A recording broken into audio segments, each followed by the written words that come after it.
2வது மெசேஜ் என்னன்னா, நடந்து கொண்டிருக்கின்றதுல யாரு சரி, யாரு பிழைன்றது இருக்கலாம். அது யாரும் அதுல வாதாட முடியும். அதுல எந்த பிரச்சனையும் இல்ல. நாங்க நீதியின் பக்கம் தான் நிக்கோணும். அதுதான் சரியானது. அதுதான் உண்மையானது.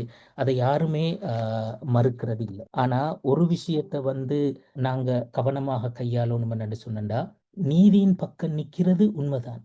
ஆனா அதுக்காக வேண்டி அடுத்த தரப்ப தரக்குறைவான வார்த்தைகளை பயன்படுத்தி நிந்திக்கிறது அது பிழையானது. இந்த ரமலான் மாதம் என்று சொல்றது நாங்க பசியோடையும் தாகத்தோடையும் மட்டும் இருக்கிறதுக்கான ஒரு மாதமா இல்ல. எங்கட நாவ அடக்கிறதுக்கான ஒரு மாதமும் தான். அப்ப எங்கட வார்த்தைகள் அழகானவையாக இருக்கணும். நேர்த்தியானவையாக இருக்கணும். தரக்குறைவான வார்த்தை பிரயோகங்களை நாங்க பாவிக்க கூடாது. நாங்க நாவால பேசினா மட்டும் தானா தரக்குறைவான வார்த்தை, எழுதினா தரக்குறைவான வார்த்தை இல்லையா? இப்ப நாங்க சோசியல் மீடியால போய் பார்த்தா, ஆட்கள் நடக்கின்ற சண்டைகளை பார்த்தா, எங்கேயோ நடக்கிற ஒரு பிரச்சனைக்காக வேண்டி எங்கேயோ இருக்கிறார்கள் எவ்வளோ மோசமான வார்த்தைகளை பயன்படுத்தி ஏசிக்கொள்கின்ற ஒரு போக்க சோசியல் மீடியால பார்க்கலாம். அப்ப அதுல உண்மையிலே நாங்க நோன்பை பாழாக்கி கொள்றோம். அப்படியான ஒரு நடத்தையின் ஊடாக ரமலான்ட நோக்கத்தையே நாங்க பாழாக்கி கொள்வோம்.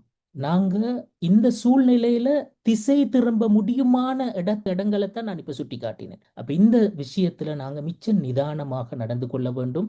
ஏனென்றால் இந்த ரமலான் எங்களுக்கு நன்மைகளுக்குரிய காலம்.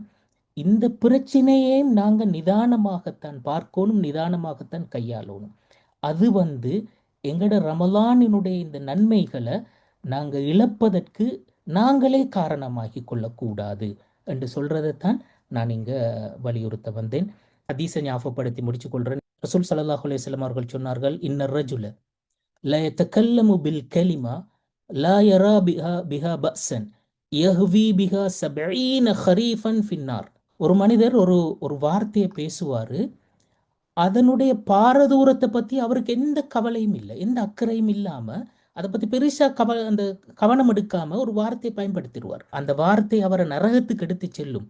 நரகத்திலே மேல் பகுதியிலே இல்லை, 70 வருடம் பிரயாணம் செஞ்ச எவ்வளவு தூரம் போவார்கள், அந்த அளவு தூரம் ஆழத்துக்கு அவரு நரகத்துல போய் விழுவார் இந்த வார்த்தையின் காரணமாக. அப்ப வார்த்தைகள் என்று சொல்றது அவ்வளோ சிம்பிள் இல்லை. ஏனடா அது உலகத்துல ஏற்படுத்துகின்ற பாதிப்பு இருக்கிறதே, வார்த்தைகளினுடைய பாதிப்பு மிகவும் கனதியானது. அது மனசில் ஏற்படுத்துகின்ற தாக்கமும் மிகவும் கனதியானது. அதை மாற்றுறதும் அழிக்கிறதும் கூட சரியான கஷ்டமானதும் கூட.